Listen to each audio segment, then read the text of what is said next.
இன்றைக்கி இருக்கிற சினாரியோவில் parents face பண்ணுற ஒரு பெரிய பிரச்சனை என்ன அப்படின்னா, ஒர்க்கிங் பேரண்ட்ஸாக இருக்காங்க. அதனாலே என்ன ஆகுது அப்படின்னு சொல்லி பார்த்தோன்னா, லேட்டாக வராங்க, குழந்தைங்க வந்து தூங்கிடுறாங்க. ரொம்ப ஏக்கமாக இருக்குது குழந்தைங்களுக்கும் பெற்றோர்களுக்கும். அப்பா, நான் உன்னை ரொம்ப லவ் பண்ணுறப்பா அப்படின்னு ஒரு குழந்தை சொல்லிச்சு அப்படின்னா, நம்ம யோசிக்கணும். சந்தோஷப்பட வேண்டியதில்லை, யோசிக்கணும். என்னடா திடீர்னு இந்த குழந்தை இப்படி சொல்லுதுன்னு சொல்லி யோசிக்கணும். புத்திசாலி குழந்தைங்க சொல்லும், ஒரு சில குழந்தைங்க வந்து அதை வந்து அப்படியே வந்து வெக்கத்தோடு மறைச்சிரும். ஏன் சொல்கிறேன் அப்படின்னா, அது ஏதோ ஒன்று ஃபீல் பண்ணுதுங்கிறது அது வந்து சொல்லுது.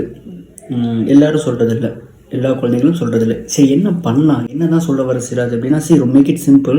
அவங்க தூங்கிட்டு இருப்பாங்க, நீங்கள் லேட்டாக வருவீங்க. உட்காந்து அவங்க தூங்கும்போது அவங்களோட பெட்டில் படுத்து உட்காந்து நிறைய என்ன பண்ணுங்க அப்படின்னா, கடல் பண்ணுங்கள், தலையை கோர்ந்து விடுங்க, கிஸ் பண்ணுங்கள், கையை பிடிச்சிக்கோங்க, மசாஜ் பண்ணுங்கள். உங்களுக்கு என்னெல்லாம் என்ன பண்ணாலுமே உங்களுக்கு ஒரு ஃபீல் குட் ஆகுதுல்ல, அப்போ கண்டிப்பாக என்ன ஆகும் அப்படின்னா, அந்த குழந்தைங்களுக்குமே அந்த ஃபீல் குட் ஹேப்பன்ஸ்.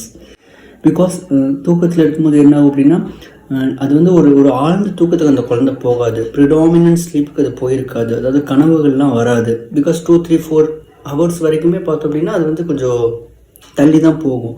ஸோ அப்போ வந்து பிரெயினோட அந்த வேவ்ஸ் எல்லாம் சூப்பராக இருக்கும். ஸோ ரொம்ப எமோஷனலாக நல்லா என்ன ஆகலாம் அப்படின்னா கனெக்ட் ஆகலாம். நான் பண்ணிகிட்ருக்கேன், எனக்கு அது ஓகேவாக இருக்குது. பட்டு நீங்களும் என்ன பண்ணுங்க அப்படின்னா ட்ரை பண்ணி பாருங்கள்.